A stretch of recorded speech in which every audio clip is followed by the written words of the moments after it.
دنیا میں رہتے ہوئے جب کسی انسان پر حد قائم ہو جاتی ہے، اس حد کے لگنے سے اللہ اس گناہ کو معاف کر دیتے ہیں۔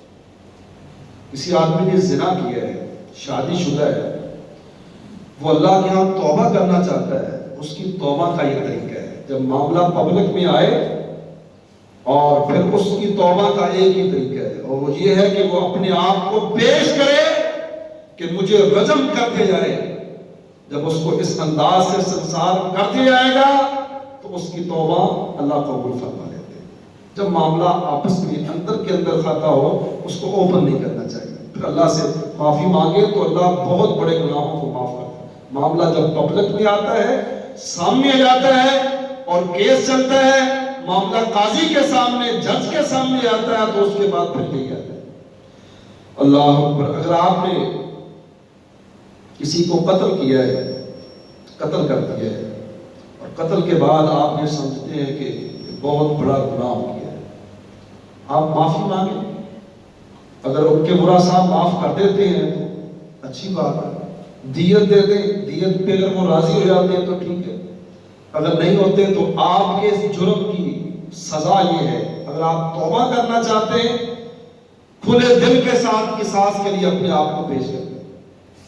وہ غامدیہ عورت کا قصہ واقعہ صحیح البخاری میں آتا ہے، آپ کو سنایا ہوا ہے کہ اس سے غلطی ہوئی، زنا ہوا، گناہ ہوا، اس نے آ کر اللہ کے رسول سے کہا، ماعز اسلمی کے ساتھ اس کے ساتھ یہ معاملہ ہوا تھا، دونوں نے آ کر اپنے اپنے وقت میں اپنے آپ کو اللہ کے رسول کے سامنے پیش کیا، اللہ کے رسول نے ان کو سنسار کروایا، پھر یہ حکم ہوا اللہ کی طرف سے، رسول اللہ نے لوگوں کو بتلایا کہ ان لوگوں نے ایسی توبہ کی ہے، اگر مدینے کے سارے گناہگاروں پر ان کی توبہ کو تقسیم کر جائے، ایک کی توبہ سے اللہ سارے مدینے والوں کو گناہوں کو معاف کر دے۔ تو یہاں دنیا کا معاملہ اگر دنیا میں حل ہو جائے تو اس سے اللہ رب العزت پھر آخرت میں اس میں پوچھ نہیں ہوگی۔ تو یہی تھا، انہوں نے شرک کیا تھا تو توبہ کرنا چاہتے تھے، تو توبہ کا طریقہ پھر اللہ نے یہ تجویز کیا کہ اپنے آپ کو ختم کر۔ اللہ اکبر۔ پھر یہ لوگ تھے جو لوگ بچ گئے تھے، پھر موسیٰ علیہ السلام آئے، یہ معاملہ حل ہوا۔ آگے پھر یہ تھا کہ میں اللہ کے پاس سے تورات لے کر آیا ہوں، اللہ سے گفتگو کر کے آیا ہوں، کوہ طور پر اللہ سے آپ کلام ہو کر آیا ہوں، یہ تورات کی تختیاں ہیں، تورات کا کلام ہے، اللہ کا کلام میں لے کر آیا ہوں، یہ احکامات ہیں۔ اب بنی اسرائیل کہتی ہے کہ موسیٰ علیہ السلام آپ نبی ہیں، مانتے ہیں، لیکن آپ کی یہ بات ہم ایسے نہیں مان سکتے، آپ کی بات کو ماننے کے لیے یہ ضروری ہے کہ آپ ہمیں دکھائیں، ہم اپنی آنکھوں سے اللہ کو دیکھنا چاہتے ہیں۔ ہم پوچھیں گے نا کہ یہ تورات اللہ آپ نے دی ہے، اگر اللہ کہے گا تو ہم مان لیں گے۔ وَإِذْ قُلْتُمْ يَا مُوسَىٰ لَن نُّؤْمِنَ لَكَ حَتَّىٰ نَرَى اللَّهَ جَهْرَةً فَأَخَذَتْكُمُ الصَّاعِقَةُ وَأَنْتُمْ تَنظُرُونَ۔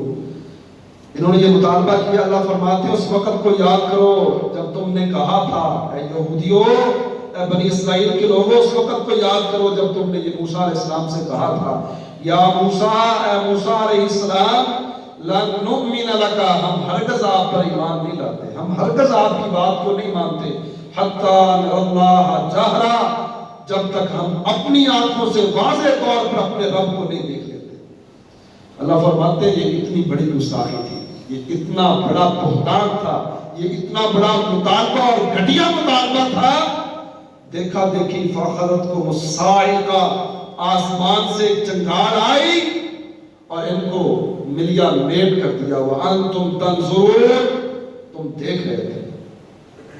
جن پر پہلا حملہ ہوا، دوسرے والے دیکھ رہے تھے وہاں تک وہ چنگاڑ پہنچنے تک، یہ مطلب ہے کہ پہلے جب یہ تباہ و برباد ہو رہے تھے تو دوسرے دیکھ رہے تھے۔ ثُمَّ بَعَثْنَاكُم مِّن بَعْدِ مَوْتِكُمْ، موسیٰ علیہ السلام مفسرین لکھتے ہیں کہ پریشانی تو ہوتی ہے، یہ 70 کے قریب لوگ تھے جو قوم کے سردار تھے اور موسیٰ علیہ السلام کے ساتھ آئے تھے تورات لینے کے لیے، تو موسیٰ علیہ السلام نے کہا کہ یہ مل گئی ہے، انہوں نے کہا نہیں، ہم خود رب سے پوچھنا چاہتے ہیں، جا کر قوم کو بتانا ہے ہم نے کہ ہم اللہ کو دیکھ کر آئے ہیں، یہ واقعی تورات ہے، مان لو۔ قوم والوں نے ہمیں آپ کے ساتھ بھیجا تو ہم نے بھی جا کر ان کو جواب دینا ہے۔ تو وہیں پر ان کے ساتھ یہ معاملہ ہوا۔ موسیٰ علیہ السلام پریشان ہوئے، اکیلے کا معاملہ ہوتا تو اور بات تھی، لیکن یہ تو 70 ان کے امراء کو، شرافا کو، وڈیروں کو لے کر آیا تھا، اور یہ سارے کے سارے یہاں موت کے منہ میں چلے گئے، میں قوم کو جا کر کیا جواب دوں؟ موسیٰ علیہ السلام نے دعا کی، اللہ سے التجا کی۔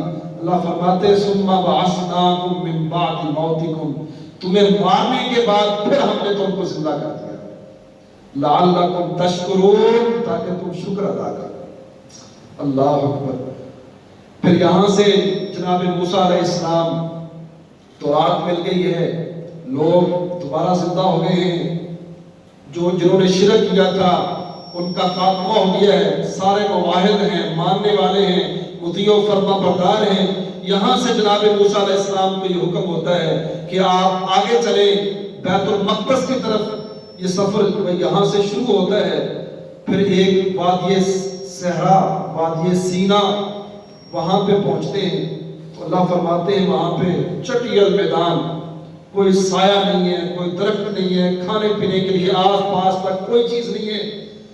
وہاں پہ پڑاؤ ڈالتے ہیں حضرت موسیٰ علیہ السلام، اللہ کے حکم سے وہاں پر کچھ عرصہ رکنا تھا، تو اللہ نے فرمایا وَظَلَّلْنَا عَلَيْكُمُ الْغَمَامَ، پھر بادلوں کے ذریعے ہم نے آپ پر سایہ کیا، وَأَنزَلْنَا عَلَيْكُمُ الْمَنَّ وَالسَّلْوَىٰ، پھر کھانے پینے کے لیے آپ کو من اور سلوہ عطا کیا۔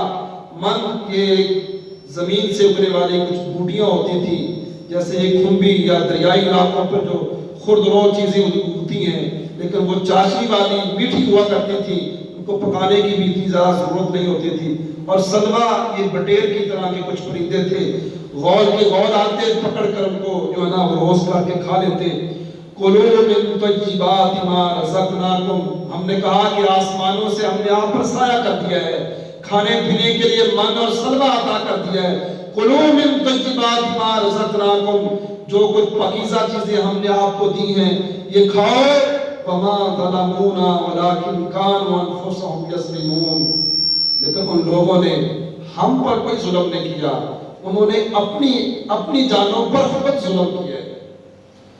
وہاں پر بھی یہ لوگ باز نہ آئے، اتنی رحمتیں نعمتیں اللہ کا فضل کرم دیکھنے کے باوجود آگے آ رہا ہے، انہوں نے مطالبے شروع کر دیے۔ موسیٰ علیہ السلام یہ من اور سلوہ ایک ہی چیز پہ ہمارا گزارا نہیں ہوتا۔ وہاں پہ ہی موسیٰ علیہ السلام نے یہ حکم دیا تھا کہ ہم نے بیت المقدس کو فتح کرنے کے لیے ہم نے یہاں سے نکلنا ہے، تو انہوں نے اللہ کی نعمتوں کو اس انداز سے کھانے کے باوجود کہا تھا، اسی صحرا میں، اسی وادی سینا میں کھڑے ہو کر اللہ نے بادلوں کے لیے سایہ کیا ہوا ہے، من اور سلوہ کھا رہے ہیں، لیکن اس کے باوجود کہتے ہیں موسیٰ تم جاؤ، تمہارا رب جائے، ہم لڑنے کے لیے نہیں جا سکتے۔ یہ ایک ہی چیز پہ ہمارا گزارا نہیں ہوتا۔ انہی باتوں کی وجہ سے اللہ کہتے ہیں وَمَا ظَلَمُونَا وَلَٰكِنْ كَانُوا أَنفُسَهُمْ يَظْلِمُونَ، انہوں نے ہم پر کوئی ظلم نہیں کیا، نہ یہ ہم پہ ظلم کر سکتے ہیں۔ وَلَٰكِنْ كَانُوا أَنفُسَهُمْ يَظْلِمُونَ، یہ خود اپنے پاؤں پہ کلاڑے مار رہے ہیں، یہ خود اپنے آپ پہ ظلم کر رہے ہیں۔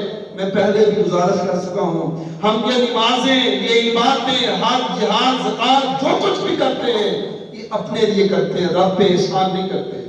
یہ قبر میں، حشر میں، قیامت کے روز یہ چیزیں ہمارے ہی کام آنی ہیں۔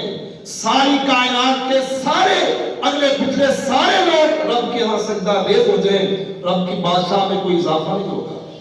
رب جو تھا وہ ہے، اسی طرح اس نے رہنا ہے۔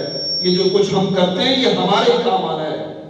رب کے ہاں سارے بغاوت پہ آ جائیں، اگلے پچھلے سارے مل کر رب کی بغاوت کر دیں۔ سمندر میں انگلی ڈالنے کے بعد جتنا پانی باہر آتا ہے اس سے جتنا سمندر کو فرق پڑتا ہے، رب کی بادشاہ بھی اتنا بھی فرق نہیں پڑتا۔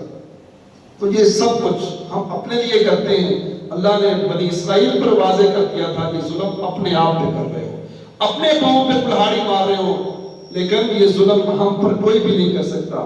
اس کے بعد پھر آگے مصر کی طرف اور بیت المقدس کی طرف ان کا سفر شروع ہوتا ہے، اور اس کے کچھ آگے واقعات ہیں۔ پھر پانی کے لیے جناب موسیٰ علیہ السلام کے آسے سے جو 12 چشمے نکلے تھے